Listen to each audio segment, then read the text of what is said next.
Assalomu alaykum, barchaga xayrli tong. Musofirlar hayotidan hikoyamizni davom ettiramiz.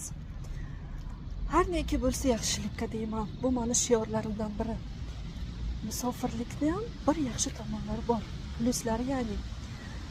Shunday pluslardan biri bu insonni tejamkorlikka o'rgatadi. Juda tejamkorlikka o'rgatadi. Chunki bu yerda mehnat qilish, pul topish oson emas. Ba'zilar o'ylagandek oson emas.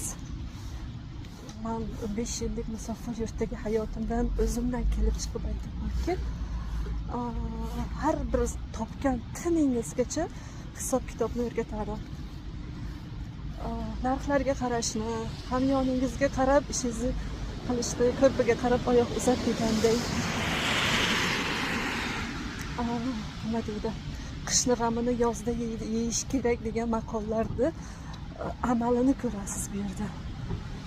Uyda o'tirib olib, erni topgan pulini shartta rasxod qilib, to'yma-to'y yurib, har kun bitta yangi ko'ylak kiyib, har kun bitta yangi tilla olib, ba'zilarda hayotiga shunday hayotlardan ancha yiroqda bu yerdagi hayot.